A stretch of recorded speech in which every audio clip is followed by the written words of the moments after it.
pemirsa dimanapun saat ini menyempatkan diri untuk menonton channel siaran Abu Pos YouTuber. Pertama-tama marilah kita mengucapkan puji syukur pada Allah SWT karena atas izinnya kita semua bisa berkomunikasi dalam keadaan sehat walafiat. Dan saat ini kami kedatangan tamu dari BNN Ogan Ilir yang sengaja kami undang sebenarnya beliau ini, Pak Irfan. Pak Irfan, selamat pagi. Selamat pagi, Pak Sergodi. Ya, terima kasih Pak Irfan sudah bisa memenuhi undangan kami sekadar untuk berbincang tentang BNN sekarang dan ya akan datang. Ya. Pak Irfan, BNN ini sebenarnya tugas pokok ini itu apa? Apakah cuma sosialisasi atau juga misalnya bisa mengamankan para pelaku dan pengedar? Silakan Pak. Baik, terima kasih Pak Sergodi atas pertanyaannya. Jadi apa itu tugas BNN? Kalau kita mengacu pada visi dan misi Badan Narkotika Nasional sendiri, bahwa BNN Kabupaten Ogan Ilir ini mempunyai visi untuk menciptakan masyarakat Ogan Ilir yang sehat, bebas dari penyalahgunaan narkotika. Sedangkan ruang lingkup tugasnya adalah berupa pencegahan dan pemberantasan peredaran dan penyalahgunaan narkotika. Terus upaya-upaya apa yang kita laksanakan? Memang sekarang yang banyak ditemui oleh masyarakat adalah berupa sosialisasi, kegiatan-kegiatan pembentukan relawan, kegiatan lain-lain. Memang itu tidak lepas dari fungsi kita di dalam upaya pencegahan peredaran dan pemberantasan gelap narkotika. Dengan mengedukasi masyarakat, sehingga masyarakat mempunyai pemahaman akan dampak narkotika dari berbagai aspek. Baik itu kesehatan, aspek hukum, psikologi, dan lain-lain. Pencegahan artinya bukan cuma sosialisasi kan? Betul Pak. Bisa juga menangkap misalnya. Betul. Ya, bahasa kasarnya. Betul. Dan itu salah satu tugasnya. Di samping itu juga pencegahan, ada juga di bidang pemberantasan dan rehabilitasi. Kalau pemberantasan ini lebih dikedepankan fungsi yang sifatnya represif, penindakan, penegakan hukum, dan lain-lain terhadap pelaku kejahatan narkotika dalam hal ini seperti bandar dan jaringan-jaringannya.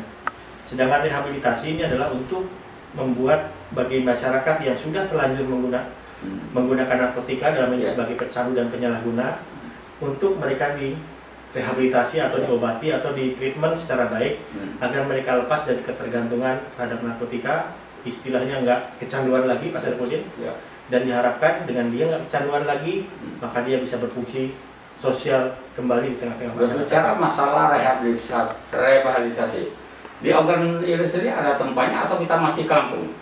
Untuk rehabilitasi ini ada dua macam. Kemudian ada yang sifatnya rehabilitasi rawat inap, ada rehabilitasi rawat jalan. Yang membedakan rawat inap dan rawat jalan tentunya kadar ketergantungan dari si penyalahguna itu sendiri. Untuk rehabilitasi rawat jalan memang bisa dilakukan pelayanan di BNN Kabupaten Ogan Ilir sendiri, di klinik yang kita miliki. Sedangkan kita ada klinik Pak? Ada klinik Pak. Ada klinik khusus atau kita numpang di rumah sakit atau di puskes? Klinik khusus. Atau rawat jalan juga? Rawat jalan yang mana klinik tersebut mentreatment atau melayani masyarakat yang sudah menjadi pecandu atau penyalahguna untuk menjadi program rawat jalan. Sedangkan rawat inap sendiri ada juga di O ini, yaitu IPWL Sriwijaya milik Kementerian Dinas Sosial Provinsi Sumatera Selatan, sehingga bagi masyarakat yang bisa rawat yang ketergantungannya sudah berat bisa dirujuk untuk menjalani program di situ. Tetapi yang menjadi kendala tentunya adanya banyak keterbatasan yang dimiliki oleh IPWL tersebut. Demikian. Klasifikasi misalnya kecanduan itu ada berapa macam itu Pak? Untuk kecanduan itu tentunya ada yang ringan, ada yang berat. Yang ringan itu artinya bahwa seberapa sering dia mengkonsumsi narkotika itu dalam kurun waktu tertentu, misalnya 1 minggu. Kemudian ada nggak sudah dampak terhadap fisik ataupun psikis dia akibat ketergantungan tersebut. Ada nggak kira-kira penyakit-penyakit penyerta yang timbul dari pemakaian narkotika ini? Karena bagi sebagian besar masyarakat pecandu penyalahguna itu mereka pun biasanya ada penyakit-penyakit yang ikut dia derita akibat penyalahgunaan narkotika itu tadi, seperti misalnya ada hepatitis, penyakit paru, kemudian penyakit kelamin, kemudian juga penyakit-penyakit lainnya. Ada penyakit lain. Betul Pak Sarfudin. Artinya bahwa akibat dia terlalu sering memakai narkotika ini, akhirnya berbagai macam penyakit ada di dalam diri dia yang ditularkan akibat dia menggunakan narkotika itu. Iya, iya. Artinya dampaknya sangat luas dan berbahaya. Betul sekali Pak. Iya. Terutama dalam Ada juga rehabilitasi yang di Lampung itu klasifikasi apa itu? Untuk Sehingga banyak organ ilir tercatat pasien yang paling banyak. Ini gimana menurut? Betul Pak. Untuk rehabilitasi di Lampung, dan ini adalah di Balai Rehabilitasi Kalianda. Ya. Memang ini kenapa banyak masyarakat Sumatera Selatan, organ ilir tentunya yang direhabilitasi di sana, karena memang tempatnya relatif lebih mudah dijangkau, terutama dengan fasilitas sarana prasarana yang semakin mudah untuk menjangkau balai rehabilitasi tersebut, sehingga masyarakat lebih memilih untuk rehabilitasi ke sana. Dan itu adalah balai rehabilitasi yang dimiliki oleh Badan Narkotika sendiri, yang secara pembiayaan di sini bahwa untuk masyarakat yang akan menjadi program rehabilitasi di sana itu gratis. Artinya apa? Tidak mengeluarkan biaya apapun. Karena apa? Karena memang semuanya dibiayai oleh negara. Tapi permasalahan yang dihadapi masyarakat saat ini adalah bahwa untuk menjangkau dari organ ilir ke Kalianda itu sendiri atau ke Lampung, yang sampai saat ini memang tidak ada dukungan anggaran yang disediakan oleh pemerintah. Jadi artinya untuk transportasi menuju ke sana itu sendiri? Ya, ditanggung oleh pihak keluarga itu. Keluarga.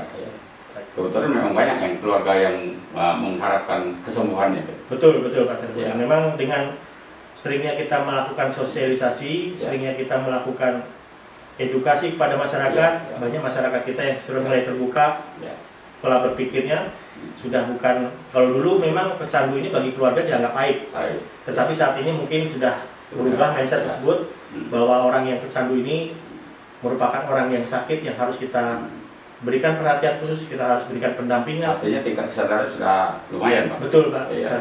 Pak Irfan, kalau saya tidak salah dengar waktu kita kemarin ada workshop, betul, itu salah satu mentor mengatakan bahwa narkoba ini tidak bisa disembuhkan. Nah, artinya kalau tidak bisa disembuhkan, tugas kita ini berat untuk mengantisipasi supaya jangan terkena narkoba. Betul. Nah, ini bagaimana menurut Pak Irfan sebagai ketua BNN?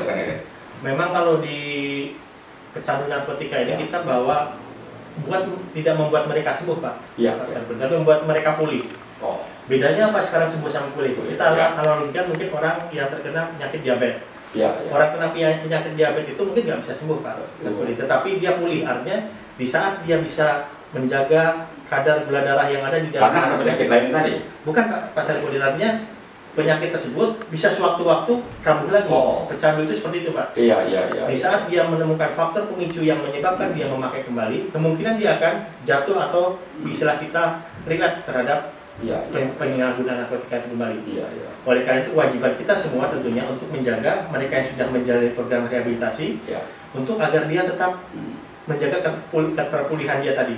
Jangan sampai dia bertemu lagi mungkin dengan faktor-faktor pemicunya. Contoh misalnya lingkungan teman-teman yang dulu menyebabkan dia terjerumus di dalam penyalahgunaan narkotika atau faktor-faktor lain. Demikian. Pak Irfan, saya lihat BNN organ ilir ini sangat gencar untuk memberantas, mencegah segala macam, sehingga melibatkan beberapa elemen masyarakat. Seperti kemarin ada 15 elemen saya lihat yang ikut workshop.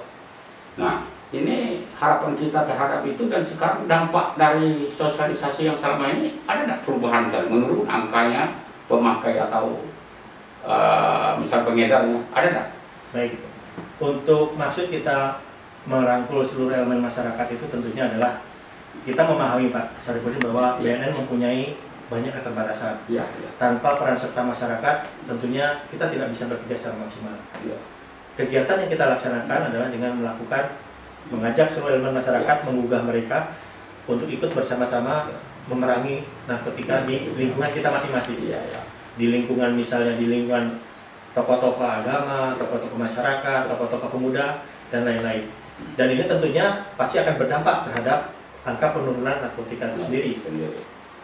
Demikian Pak Irfan, mungkin di ujung waktu ada himbauan, saran, pendapat kepada masyarakat supaya jangan menggunakan narkoba dan seterusnya. Silakan Pak. Terima kasih. Jadi untuk seluruh masyarakat organ ilir tentunya jangan sekali-kali mencoba atau menjadi penyalahguna narkotika. Karena apa? karena narkotika ini adalah faktor yang akan merusak masa depan kita semua, terutama masa depan generasi muda.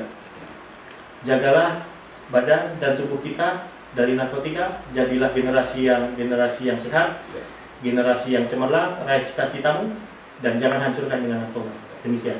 Terima kasih Pak Irfan, Kepala BNN Ogan Ilir. Terima kasih sudah memberikan cukup banyak bekal kepada pemirsa pengetahuan tentang narkoba. Insya Allah kita pada lain waktu akan bertemu lagi Pak Irfan. Terima kasih atas undangannya. Ya, saudara besar, demikian perbincangan kami dengan Kepala BNN Ogan Ilir Pak Irfan, dan lebih kurang kami mohon maaf. Kepada Allah saya mohon ampun, sehingga kita berharap ini bermanfaat. Wassalamualaikum warahmatullahi wabarakatuh. Waalaikumsalam warahmatullahi wabarakatuh.